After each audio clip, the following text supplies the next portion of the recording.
What's up, guys? We're here with Edibo for the third episode of Martial Praxis Podcast. I'm really excited to do this one. I've been watching you do sumo for a little while now, and honestly, I don't want to sound like a fanboy, but I've been really impressed with your skills. I see you doing a lot of really cool stuff, and I wanted to kind of pick your brain about your training. You're two-time national champion now. Yes, two Cool, time. cool. So just since I don't know you super well, I want to get a sense of what your background's like. Like, did you play sports like when you were a kid, or like did you do martial arts before? What's the deal with that?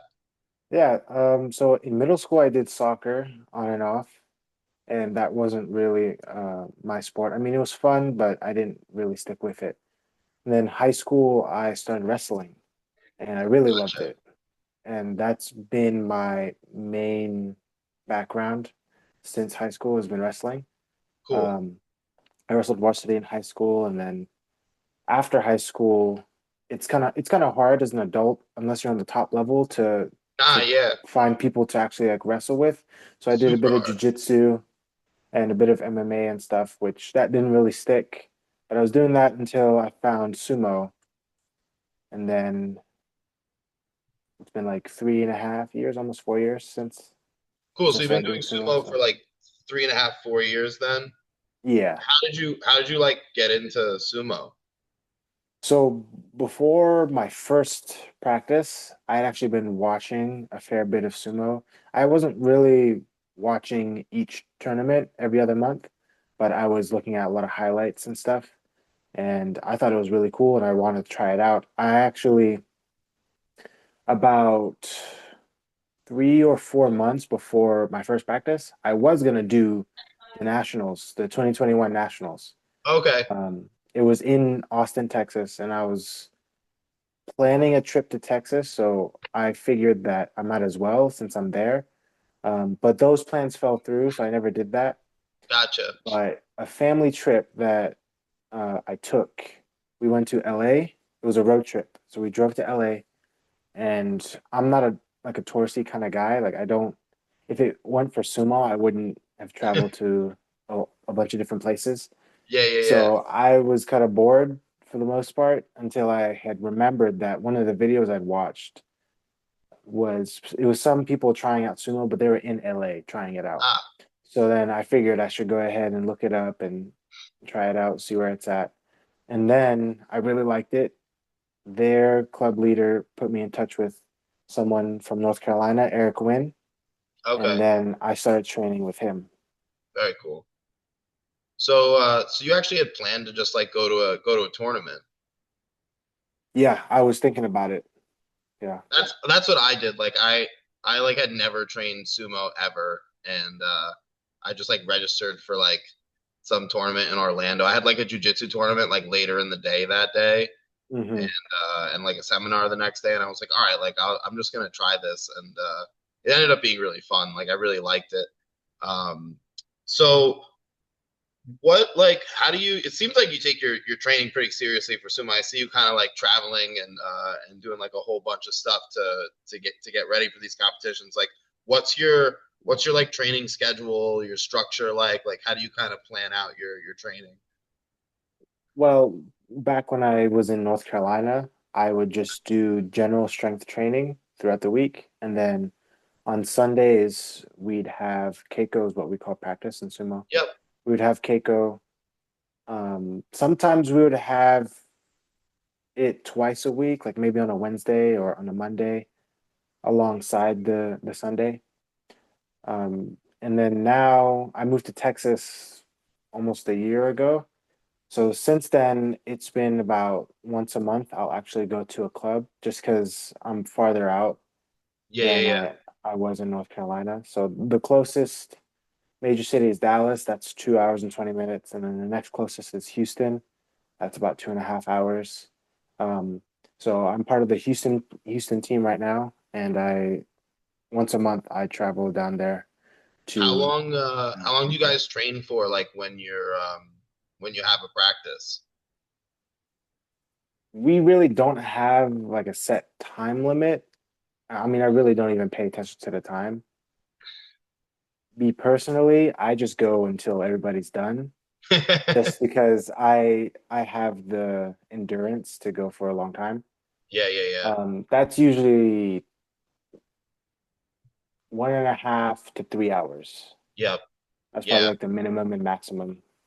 I haven't had the chance to go down and train with them at they have like a club in New York that does sumo, Right. and I haven't been able to go and train with them, but they have practice and it's like 4 hours long. And I'm like, like coming from jujitsu and like, that type of stuff, like I'm like 4 hours, like what are y'all doing for 4 hours? Like that's a long time. Like I don't know if I can train that long. Like, we do like 2.5 hours and you're totally cooked. Like, Mm, but it's interesting, like with sumo, like I feel like even like I did a sumo competition like 2 weeks ago or 3 weeks ago, and like I don't feel tired at all from the matches. Like you kind of I feel like a little like banged up like right. after a match, like I might have banged my neck and I have like a little stinger or whatever, but like it's not like it doesn't have, it's definitely not taxing on your cardio the way that like wrestling or jujitsu is.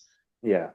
What um what does your strength and conditioning like look like? Like what kind of stuff do you do for that? So for a very long time, like since I started lifting, it was very DIY, just kind of do whatever. Yeah. I actually just recently started an actual program. It's the 531. I don't know Okay. if you've heard of it, No, I but haven't, but I'll check it out. yeah. So before it was just kind of like I'll work out 3 to 4 times a week, and then this is a push day, pull day, leg day, or this is upper, lower. Um, and I would just do like the general bench, squat, deadlift, and I would because I'm young and just because I can, usually it's just I lift super heavy and then probably try to go for a PR like once a week. Gotcha. But I'm slowing down on that just because I'm not seeing as much improvement as I used to, just kind of Yeah. doing whatever without any structure. So I'm actually starting this 531. Cool. Hopefully that'll help. Yeah, I mean, I did like I would just train like a nut job when I used to do strength conditioning. Like I would just go to the gym and go for like 2 hours and just do every single body part, like every single day, like just craziness. And about like two years ago, 3 years ago, I like really started doing like programmed, like periodized like training, and I've noticed such a big difference. Like I used to think like I just couldn't gain muscle. Like I would get stronger, but I never Hmm. like put on any weight or any muscle, and I've seen a big difference since I started doing a program. So I have a feeling you're gonna. I mean, you already look like a beast, but I think you're gonna. I think you're gonna blow up even more if Hmm. you've just been doing whatever and then switching it up now. I think that'll be really cool to see how that Yeah, goes. I hope Um, so. when you go to the clubs, like I feel like you've trained with quite a few different clubs. Like, what does the practice look like? Is it just mostly live rounds? Like you just go live the whole time, or do they ever like drill techniques in sumo? I've never seen that. Well, it depends. It just depends on which club that you're at. Yeah, Um, take me so through some of it. I'm curious. yeah. So in Japan at the stables, they will start with the basic exercises like Shiko Yeah, and Suriyashi, and they'll do push-ups and such. So they train for like 6 hours at a time. So like the first 2 to 3 hours are just the basic exercises, and then they'll get into uh, like a pushing drill, and then maybe like 3, 4 hours in, that's when they just go live. got it. And then they'll finish it off with a more intense pushing drill and some more basic exercises, and then they're done. A lot of clubs just try to take that and make it smaller in a sense because Yes. they're not gonna have 6 hours to do it the way they do it. Yep. So it'll be the same of like you start with Shiko, you'll do Suriyashi, maybe you'll do some push-ups, Um, and then this depends on the club that you're at. Some clubs will go into drilling stuff after that, and then they'll do live rounds, and then other clubs will just do live rounds after the basic exercises. Um, but like me personally, I do have a club that I've started over here, but right now it's just me and my girlfriend, so it's Very just kind small. of it's not that structured, but the Yeah, structure that I have in my head is sort of the same. The beginning is basic exercises. A lot of clubs will go for like 45 minutes to an hour, sometimes more than that, yeah, just on the warm-ups and basic exercises, which I think is a lot. yeah, If you're only meeting once a week or even twice a week and you're there to get better at sumo, you should yes, warm up like 5, 10, 15 minutes at the max and yeah, then just go into live rounds. yeah. I mean, that's like the that would be my like I don't want to inject my bias, but that would be my opinion. Like if people said like, "Hey, you're a coach, you've won a lot of competitions in Chwaija, you've won a lot of competitions in jiu-jitsu, you've won at sumo, like Jamie, what would you recommend for training?" Like I would be like, do more live rounds and less of everything else. Like the Yeah. that like I'm a big proponent. Like I don't know if like how much you keep up with jujitsu, but like I'm really into like ecological dynamics and like constraints led Oh yeah. approach. Like Yeah. I've heard I'm a lot about that. I'm huge on that stuff. Like that's like I just think the more you can keep the perception of what's actually happening in the real competition environment coupled with Yeah. the actions that you're doing, that the more valuable the training is. That you know it's interesting to me, like because I don't see like I obviously haven't had a lot of experience in the sumo world, but I don't see them drilling the way that we do in jujitsu or the way that people do in wrestling, right? Like in wrestling, you do wrestling practice, you drilling like a ton, right? And Yeah. then like how are these guys like so good at so many techniques without drilling that much? You know what I mean? It's kind of says something like, hey, like maybe Yeah. the way you really get good at it is the live training. Do you do those basic movements and those things on your own as part of your training? Like you're like, like away from sumo like clubs and stuff, like you're just like during the week. Do you do those exercises? Yeah. Yeah. So that's like Generally a I'll part of do your them. Yeah, I'll do them on off days when I'm not lifting. got it. Yeah. So like how many days a week would you do lifting, and then you're saying like right now you're training about once a month sumo going live, and then you're lifting how many days and then doing those exercises like suriashi and those types of things. How many days are you doing that? So lifting is 3 days a week, and then the basic exercises will be probably around 3 days a week. Cool. But me and my girlfriend, we do train 1 to 2 times a week. Like we do sumo Ah, with just with each other. cool. So we don't go live as much, but we'll do a lot of flow, Yeah, and we'll also. You brought up the ecological approach. I've actually the stuff I've heard about it and like the games that they make. I've made some yeah. games of my own with Oh, sumo. So that's we do, super cool. yeah, we do a lot of that and then Can you flow. can you actually like tell me about some of these games? I'm super curious. Like Yeah. what you come So up with. the my probably my favorite one is called push hands. Yeah, And the I didn't come up with that idea of push hands. Like I yeah. got that from someone else. Mhm. Um, but it's just you're in like a square stance and you're trying to stay not too low but also not too high. You're bending your knees. And I've made different levels to it. So like level one is the basic game where you're just pushing on the hands and then you can pull your hands away and Yes. whoever steps first loses. So you're trying to Yep. maintain your balance while pushing or bringing your hands away. So when your opponent pushes, they'll get off balance. So that's level one. Level two is you can push on the chest. So you can actually attack the body, not just the hands. And you can pull on the hands. Yeah. If you pull on the hands, you can move to the side and then move your opponent. That's the Yeah, only like a time you Olay. can. Yeah. So that's the only time you can actually move in level two, as long as you get your opponent, as long as you move out of the way and get your opponent back behind you. Or if you're pushing forward, you push, you can take a step as long as you're actually pushing them back and they don't catch you with that pulling.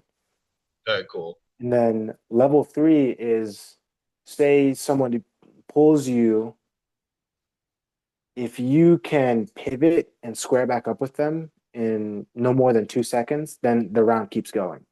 Cool. And you basically just start from that position. That's awesome. Yeah.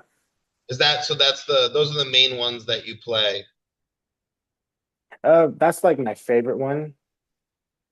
That's my favorite one. And I also think it's the most sumo like. It's like the closest to sumo out of all of them. Gotcha. Hold on 1 second. Somebody just walked in the gym. Let me just pause this. That's it's super exciting that that you know about the ecological approach and that you're putting some games into play. Um, I mean, I just like obviously I'm super biased, but I just think that stuff's really great. It's really effective.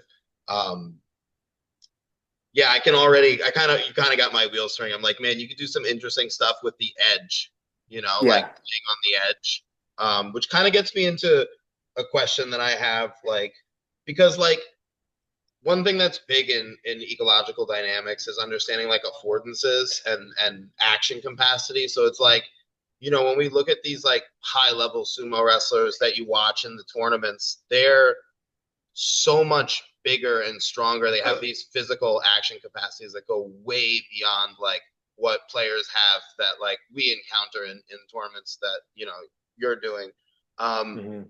how do you think that changes like the game? Because I see them scoring a lot more push outs, but being able to push out more consistently than what I see at like, the level of like these regional tournaments and national tournaments that they have. So your question is about like the difference between pro and amateur? Yeah, like in terms of the technicality of it, like what kind of techniques do we see at the different levels and how does it change?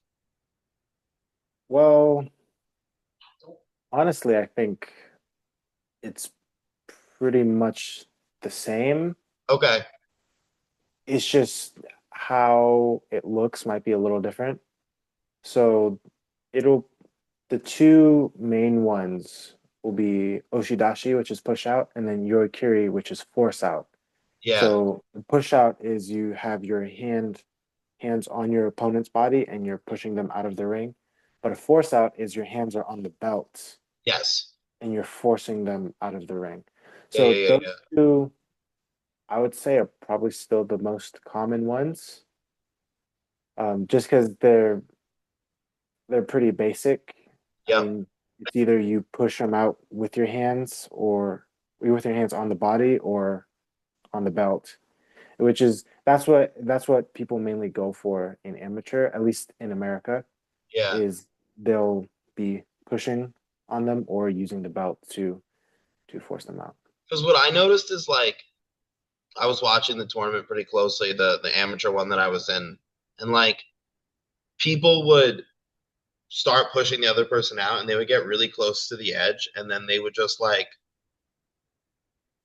they would just get messed up as they were trying to push the other person out. Like they would have so much overcommitment to Mm-hmm. pushing the other player out that they would get turned, they would get thrown.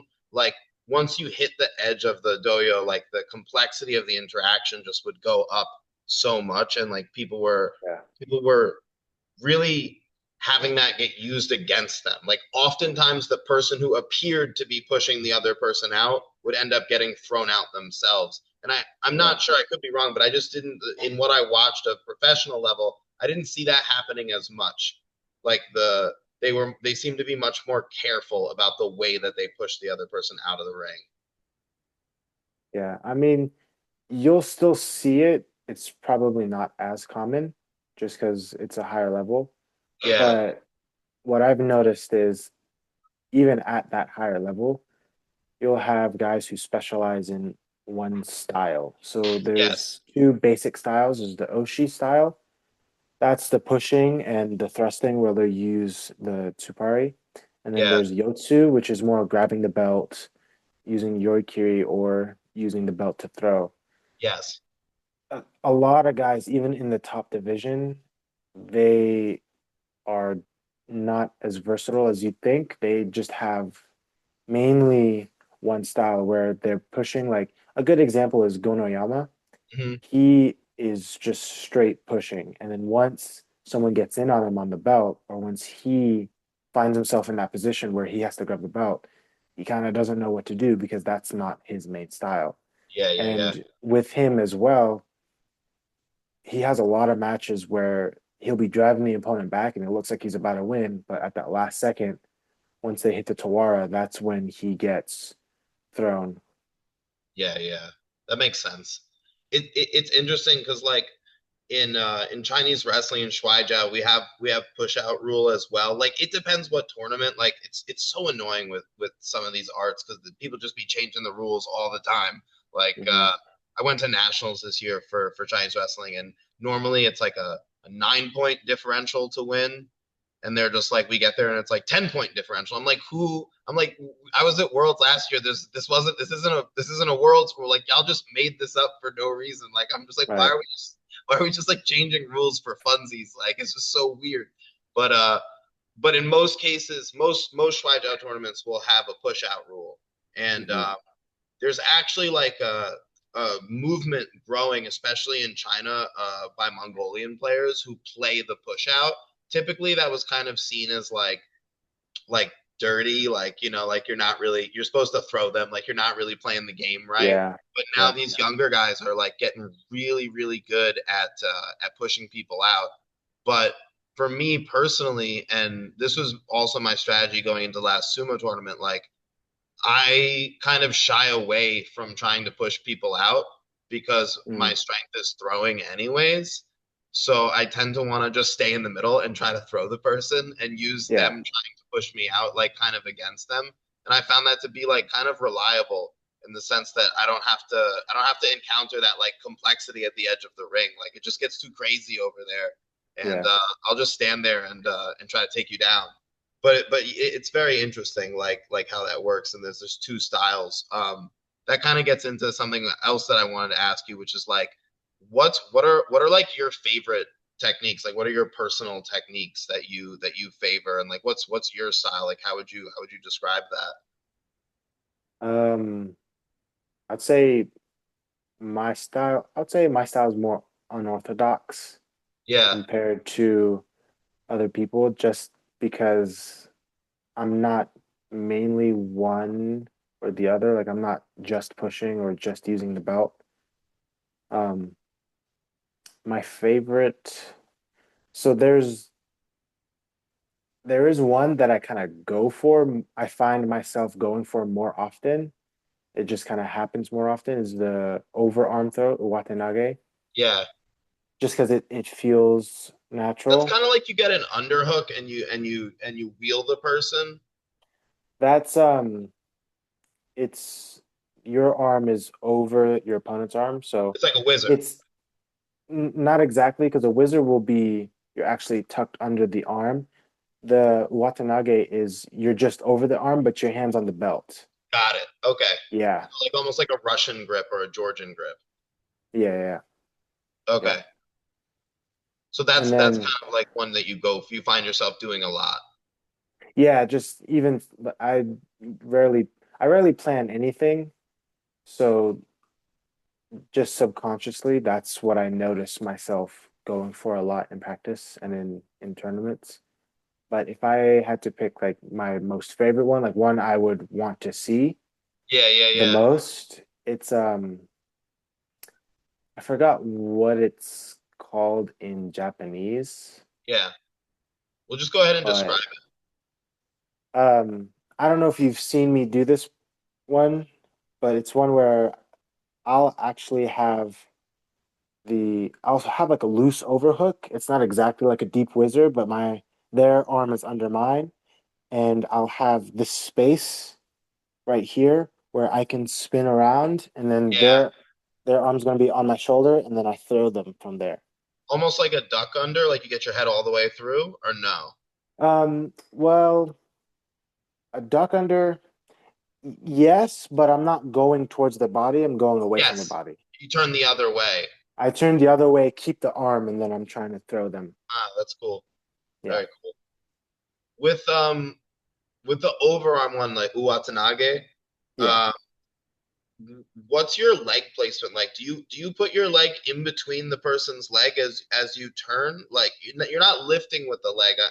I assume that, but how do you place your legs as you're trying to turn and throw them? It really depends on who it is and how fast I can hit the move or how good the opportunity is for it. The If it's just right there, like super easy to get it, I don't even really have to move I mean, my if I have a left overarm, my left leg will be forward, so I Yeah. have the space to drive this way.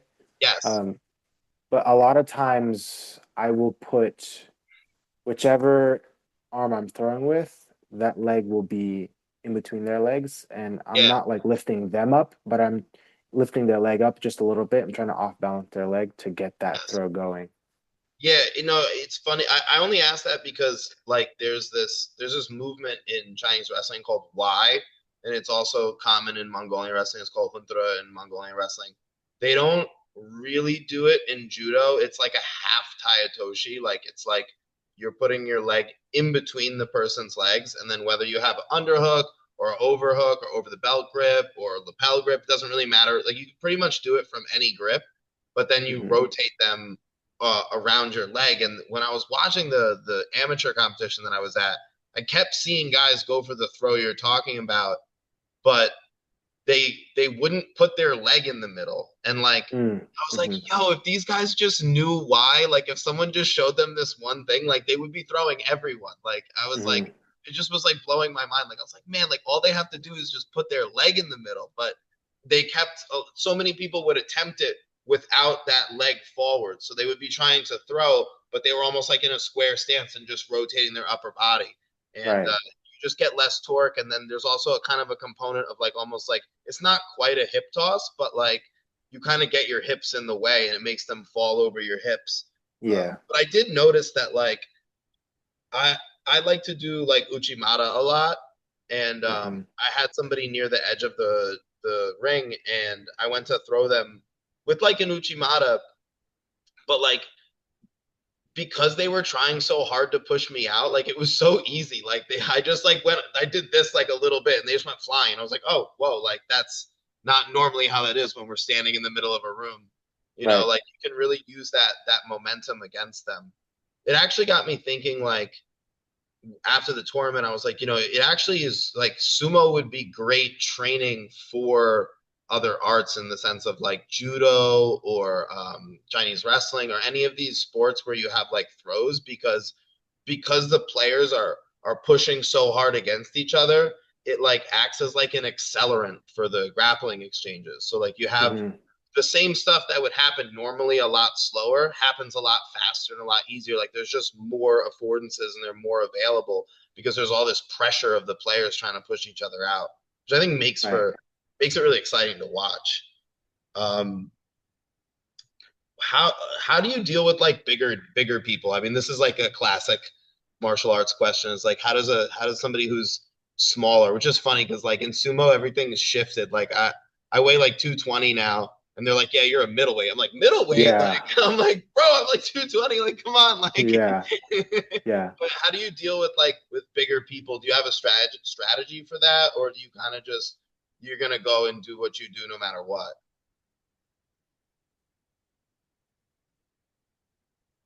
Like I said before, usually things will kind of just happen subconsciously. Like I let my body do. I rarely go in with a plan. Usually when I go in with a plan, the match will start and then it doesn't happen exactly how I envisioned it in my mind. And Yeah, then I get overwhelmed. yeah, So I usually don't have a plan, but I will say that bigger people aren't as hard to like move around as people would think, as yeah, long as you are in the right position yeah. and you kind of force them into a bad position. Yeah. You like So misalign. yeah, the issue I see a lot with people, and this is like not just heavyweights, this is throughout the weight classes, where people will stand up super high, whereas in sumo you want to be super low to get more leverage. You'll be able to defend people pushing you a lot better if you're lower, and you'll also be able to defend throws, like getting thrown at the edge. If your hips are lower than your opponents, like they can't throw Yeah, you. Like it's just not yeah. possible. I But see you get super low in your like I see you train and like you're like way down there. I'm like, holy shit, yeah, like I don't even know if my legs bend that much. Like yeah, yeah. A lot of it is just being in the right position. yeah, So, and even sometimes, depending on the experience level of the person I'm going against, they do most of the work for me just by standing up, like right yes. at the tachi. Um, so it's either they stand up super high and I'm able to get in low and leverage that, or they're not super low, but they're also not very high. So I'll try to push them up if I can push them up and get them standing up. Sometimes I'll push them on the face, Yeah, where I'll hit on the chest and it slides up to the I know. chin, and then that'll force them up.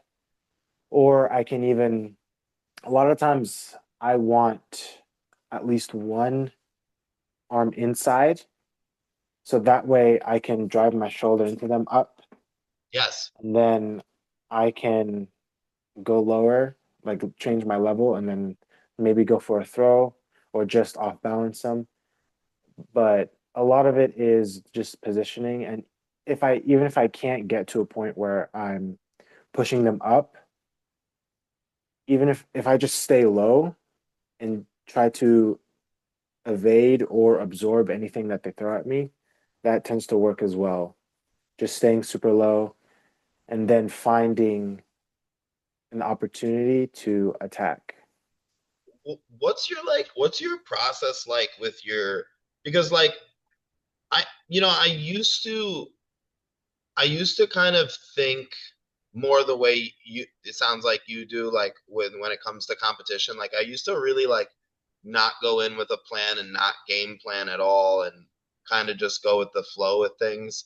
And like for some reason recently I've been like more lucid in competition. Like I don't feel like I just feel like so I don't want to say comfortable, but I feel more comfortable in a sense where I'm able to think a lot more and a lot more clearly. It doesn't seem like it's slowing me down as much as it did in the past. Mm-hmm. Um, but I'm curious, like like how do you like work with yourself in the sense of like you're training right and you're identifying these things you want to work on, and then you're working on that stuff, and then you're going to the competition. How do you like do you how do you like kind of communicate with yourself about your intention, because it seems like talking with you like you have really good understanding of what to do, but then like you're saying like I just let my body take care of it. So I'm just curious Yeah. like where like how do you kind of like structure that intent? Like is there any verbal part to it at all, or you just kind of like try to go like mushin, like no mind when you're fighting? I wouldn't say it's no mind. But it's also not like verbal. I'm not like sitting there telling myself that I need to do this or that. It's just Yeah, kind of like hard to explain. It's just kind of like an understanding that my body has of the rules of the sport, and you yeah, just try to stay within those limitations. yeah, So yeah, like yeah, yeah. even if somebody is pushing me out, like I know where the ring is behind me, and then Yes, I can go for some throw. If they're not being careful, they'll step out first. But it's because things go so fast. yeah, It's it's it's just like it just kind of happens, if that makes sense. It just yeah. if it's going slow enough, I can actually think about the everything that I'm doing. But for the most part, I'm just going in with the understanding that I can't leave the ring or touch the ground first. Yes. and then whatever I need to do to avoid those two things, that'll just kind You'll of do happen. that. Yeah. And then when it comes to training, do you kind of like tell yourself like, hey, today I'm gonna work on these things, I'm gonna try these things, or do you do pretty much the same thing in live rounds when you're training? You're just like you're just gonna play. Um, Kind of just depends on my mood. Like I never go into practice like ahead of time, like driving on the way to practice. Like I'm gonna hit this, I'm gonna hit that. It's kind of just in the moment where I think back to something that I saw somewhere and then I think, oh, I'll try it out. Or maybe I just make up something Yeah, and yeah, I'm yeah, curious to see if ittle work and then I try it out. Generally, trying the new stuff will be when we're flowing because yeah, then we're going slower.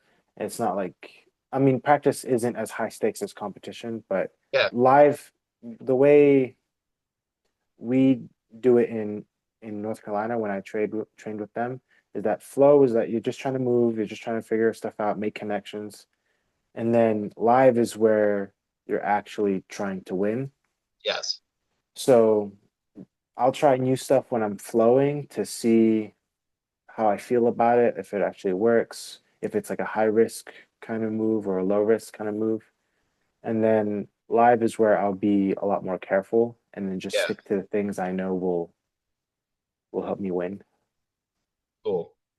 I'm just curious, like, do you think that like that sharp distinction, do you think that ever like hinders development? Like it makes it harder to like develop new techniques just because there's only these like kind of two poles of like going really hard and like basically flowing, or do you think it's a good system?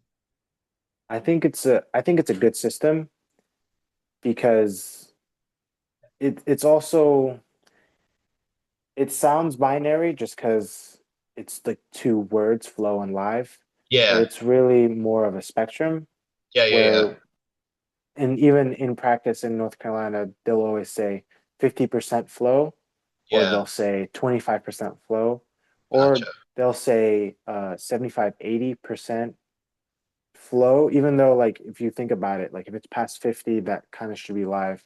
Yeah, But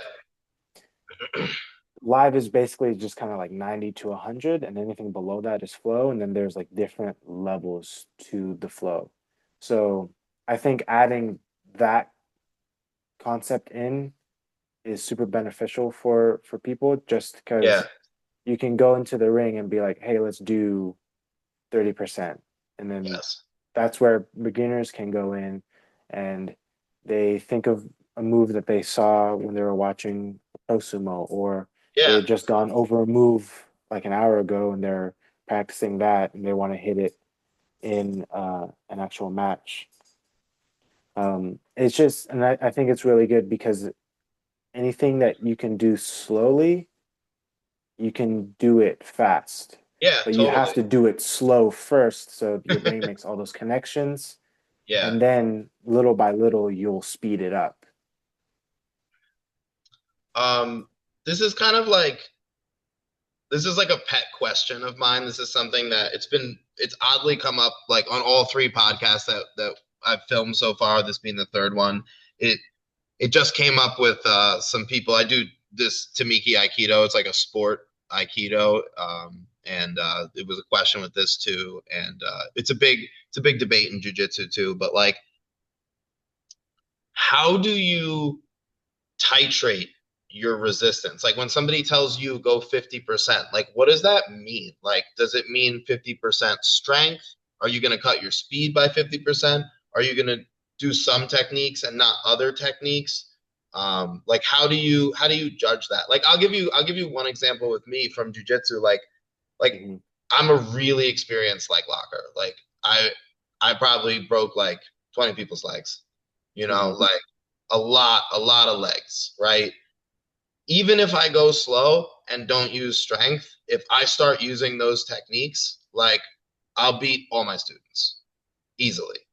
You Mm-hmm. know, like so if I was gonna do practice with them and I was gonna say like I'm gonna flow, right? Like I probably wouldn't, even if I were to limit the strength and the speed and take that stuff way down to like 25%, like all the attributes down, I still probably wouldn't use those techniques because it's just not gonna it's not gonna fulfill the purpose of us moving around like with freedom, you know? So I'm just curious, like for you, like what is it when somebody says like, oh, let's go 25% or 50%, like how do you modulate that in your head?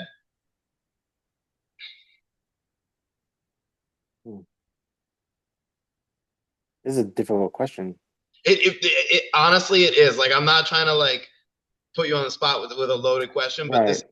this is a question I've been asking because it keeps coming up in martial arts. Like it's like we have Yeah. need to train at an intensity that's lower than 100% because we know that it's productive. But then it's like, how do we actually do that? Like, what are we doing? you know? Right. I would say a lot of it is just kind of moving and not being very committed to Yeah. stuff. Like I'll go for something, but I'm probably not gonna get it just because, and it's not like lazy. I'm not like trying to do the technique sloppily, But maybe you do the but entry, but you don't finish the turn. Like you're not yeah, completing that circle, so they go flying. That's yeah, a good yeah, answer. yeah, yeah, yeah. Just a lot of it will be for me. It's cut back on strength and speed. There aren't really any techniques in sumo that I would avoid doing in Yeah. flow. Like it's just I'll do those at a lower intensity. Like I'll maybe go for a throw in flow, but I'm not like really trying to throw them. I'll Yes. just get that position and I'll move into it and then maybe it'll move them, but I'm not fully committed to it. If that makes sense. No, no, that makes total sense. It's a really hard question. It's something that like kind of like the hardcore constraints led approach people um kind of are trying to weed that type of thing out. Like find more precise ways to tell people what we want them to do. So like Yeah. rather than saying like go 50%, say like you're going to enter you're going to make the entry for the throw that you want to do, but you're not going to Hmm. complete the movement. Like you're going to literally do like 50 to 75% of the movement, you know, and like Yeah. kind of truncate it. Um, and even that might be a little bit too imprecise for some of these people, you know. And again, Yeah. like I'm trying really hard with these episodes in this podcast, like not to interject my own bias because like I have my own thoughts about things, but I also want to find out like what people are doing, you know, like because even when it comes to jujitsu, like I talked to somebody who's training with Gordon Ryan and John Danaher, who are some of the best people, the best jujitsu coach and practitioner that exists, and Yeah. they're doing creativity drills with modulated resistance at 50%. So you know, even if some of the CLA people don't like it, you know what I mean? Like there's obviously something here that's worth like kind of digging at and figuring it out. Yeah. But it's interesting because even you ask them, you're like, what's 50%? They're like, oh, that's a really hard question. No, like, you know, everybody agrees that this is a very challenging question. So, Right. but honestly, very satisfactory answer because I like where your thought process is going with that of like because to me like and this is something I learned really early on in martial arts is like when I was studying Tai Chi and Bagua with my teacher like it was he would say like you know it's not about what you finish with it's being able to enter and get to the position so like being able to like stay in center and in alignment yourself and take your opponent like out of alignment and Mm. having 1,000 ways to get to the one move that you like is like that's the most valuable thing in martial arts so I think there's a really big advantage there in like being able to say okay I'm gonna do the beginning of the movement, but I'm not really trying to throw them. And then that sets up a more complex encounter where they can counter and you know move around and creates that flow Yeah. basically. Um, do you like you obviously watch quite a bit of sumo like you study like how what's that like aspect of your training and your practice look like? So with pro sumo, I that's kind of just for fun. Yeah, Where every other month I'll keep up with the. I usually do top two divisions is what I keep up with. yeah, That's more for fun, just because everything is so different in the pro world compared to the amateur world. Like even between the heavyweights in the yeah, amateur, and then they're all pretty big because it's just open weight in Japan. yep, There are some things that I see and I might try to utilize. Like Harumafuji is my favorite sumo wrestler yeah, of all time, and he was the 70th Yokozuna.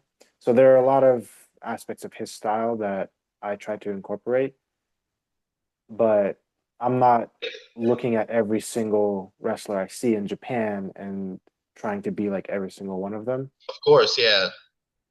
But Do you find that you're like you watch like you obviously watch him a little bit more, like you'll go back and watch, you know, oh old yeah, matches and study what he did and yeah.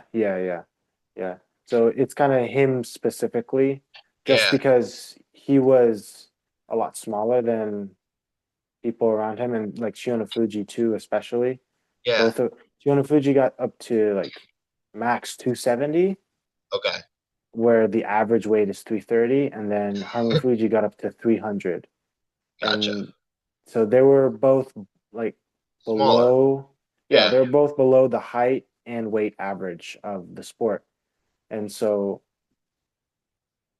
seeing myself as like the smaller, not in my weight class. In lightweight, I'm actually like on the top end. So yeah, I'm actually kind of bigger than most people in lightweight. But going against people that are heavier than me, I usually have that kind of style in mind. But for my weight class, I will watch some people. Um, Not as much in America, just because I feel like, and this might sound arrogant, but I just don't feel like there's much to watch out for yeah. No, in this is on the case with a lot of these smaller arts, sambo, Chinese wrestling. It's the case in sumo. Like the majority of the really good combat sports athletes in America are in Brazilian jiu-jitsu and MMA. So you get people who are less athletic, less dedicated, less focused, less skilled, and yeah, the coaches aren't there either. Like the infrastructure of the coaching isn't there in the way that it might be present in other countries as well. So yeah, between all those factors, you have a smaller pool of people to pull from, less people to practice with, all that stuff. We don't reach as yeah, high of a level in a lot of these other arts. So yeah. I don't think that's arrogant at all. I mean, it's just an accurate assessment. I've heard that from a lot of people before. Yeah. And I mean, it's not like I don't watch anything. Like if I know there's a sumo tournament happening, like I'll probably watch a good bit of it. Like I'll skim through lightweight Yeah. and maybe I'll watch open weight as well. Mhm. But I'm not like going through and religiously watching every single lightweight in America, like finding all the footage that I can, Yes. just because I don't feel like I need to. Like Yeah. if Yeah. I Yeah. find, but if I find someone that's on the level where I really need to study them, then I will. That's what I do for the international people. So So you actually will study for your opponents ahead of time. yeah. So for Worlds, that's what I did like a few months leading up to it. Like I knew who all the main guys were from each country from 2023 and then Yeah. 2024 leading up to that World Championships. And then the European Championships is actually about to happen. I think under 21 is happening today, and then seniors is happening on Sunday. Ah, So cool. on Sunday, I'll definitely be watching that and then like knowing where the timestamps are for different people and actually going back and rewatching stuff and taking notes. Okay, so you actually do take notes. That's cool. That's no, it's an interesting like thing because like I never took notes when I was in school. Like I was like a hardcore like I don't take notes. I don't do my homework. Like I just pass the test. Like but when I started getting really into jujitsu and other martial arts, I started actually taking notes on stuff and I found that it's weird because like if somebody had told me like taking note the process of note taking actually helps you to learn more, I probably would have been into it. Like, because I was like, Hmm. I don't need to take notes to remember. Like, I remember, like I Yeah, remember what I saw, But then what I found was like when I started really taking notes, that it was like my understanding of the information would evolve as I was taking the notes, you know. yeah, And I found that to be really like a really valuable practice, just something that's really helpful. yeah. Um, just kind of wrapping up here, like what would be your advice to people who like want to get into sumo, or even like people who they're already into it but they want to get to a level where they're like, I could win, nationals. Like what would be your advice to that person? Like what do they need to do? I think the number one thing, I mean, this applies to anything, is just like start as early as you can, like as early of an age. Yeah. Like if you're young and you're thinking about it, just do it. Yeah, Don't think yeah, yeah. about it. Just go for it. Make the investment Because yourself. Yeah. yeah, just because if you if you try it and then it's really like your sport's really your thing, then that's amazing. Like you're at a young age and you've already found it and you have all this time to train and get better. Yeah. And then if you don't like it, then I mean that's how it is with a lot of things. You try stuff, you're not gonna like everything you try. Yeah. Um, so the biggest thing is if you are a younger person and you're thinking about it, just go ahead and do it. But for like most people who try sumo, they're like not like they're old, but they're also not super young. Like a lot of like in Japan, people will start in elementary school. We really don't have that luxury here in America. Yeah. So I would say watch as much of it as you can, get familiar with the terms and all the different positions, and actually take notes like we said earlier, because Yeah. that will help with the learning process. And that's a lot of stuff you can do outside of the sport itself Yeah, like because having a club and training with people, because you might have to travel to do that. Yeah. yeah. The So that's what I'd say in terms of like when you're outside of the ring. Of course, like you should lift and stuff, but Yeah, yeah. I think a lot of people who are doing, at least the people that I know, they are doing some sort of strength training. Yeah. So We just lift in America. That we got under control. We probably yeah, lift better than a lot of these other people who are better at sumo than us. yeah, yeah. And then I would also say just because the accessibility is an issue, if you have a judo club, a jujitsu club, or a wrestling club nearby, Grapple. do that as much as you just do it as much as you can. Like even Yeah, though yeah, yeah. it's The not same. sumo, Yeah. it's still like a lot of the stuff that I did in wrestling, like I use in sumo, like arm drags, duck unders, and No, I just a was lot of killing it with Chinese yeah, wrestling stuff, man. Like I was like, holy cow, like this Chinese and Mongolian wrestling techniques, they're like, these work so well for me. Like I'm like, this is great for sumo. Like yeah, yeah. And I think that's also a big reason why some of the international countries are not just beating us, but also Japan a lot of yeah, times is because they have that wrestling background yes. that they use. So like I feel in my head, I feel like to them, sumo is just like a constrained game of wrestling. Yeah, yeah, And totally. so so they're just using what they know in wrestling and applying the rules of sumo to that. Yeah, And then I mean it works really well, especially because just wrestling in general as a sport, the amount of training that they do and like the way that they do it, I would say it's probably the most difficult sport in the world. yeah, And those are like the strongest, maybe outside of gymnastics in terms of like strength and power. yes. But they're like one of the most most powerful and Athletes. most athletic athletes in the world. Yeah, Um, definitely. so I would definitely say do some sort of grappling, like even if you Yeah. don't think I mean, it's not sumo, but at the same time, You're gonna sumo is develop a skills grappling that will sport. transfer. Yeah, you're gonna develop a lot, and it's not just the skills; it's also like mindset. It's Yeah, also um, athleticism. That'll just because when I think about it, I would probably say 90% of people who do sumo in America don't wrestle. Mm, And just having wrestling gives you a huge advantage in the yeah. sport. Like at this past nationals, there was a guy who I'm not sure if he wrestled, but I know he did jujitsu. He might have done both. His name's Todd Porter. Okay.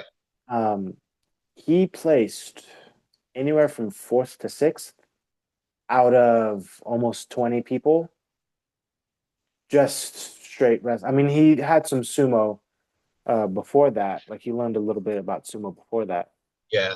but the techniques that I was seeing him do to win or at least attempt, that was all wrestling. And Huh. he managed to get, and that was his first tournament. He managed to get that Super far interesting. with just the wrestling. Yeah, yeah, yeah, yeah, So, yeah. yeah, I would say that's a priority for sure, just because the accessibility isn't there. That's great And advice. then, yeah, and then the last thing I would say is just start your own club. Yeah. Like just even if it's just you and you go to a park and you're just doing basic exercises, just start it and try to People will come convince eventually. yeah, try to convince at least one person you know to try it. And Yeah. that's easier if you are already in jujitsu or judo or Yeah. wrestling Yep. because you'll have people who are in a combat sport, especially grappling. 100%. A lot of people will be interested in trying it out, and then you'll maybe get like one or two people who will actually keep coming back week after week. So that's another reason to start training at some sort of grappling gym, just so you can make those connections and then be like, hey, I do sumo. Would you be willing to try it out? Yeah. Or you can talk to whoever owns the gym and be like, hey, can we do, We host a sumo practice here. yeah, or like Yeah. open mats. People can do jujitsu over here and then we do sumo over here. So even if you feel like you're not qualified, you feel like you don't know enough, just start it and then like things will start falling into place. Like even if it Yeah. takes like 3 years for you Yeah. to actually know a lot of the terms and actually know how to do the basic exercises and how to actually be good at the sport, in 3 years' time, you'll have at least, even if it's a small group of people, you'll have a group of people who are dedicated and come week after week that are Very actually cool. interested in the sport. And then other people who are interested in the sport can see that and then join that club as well.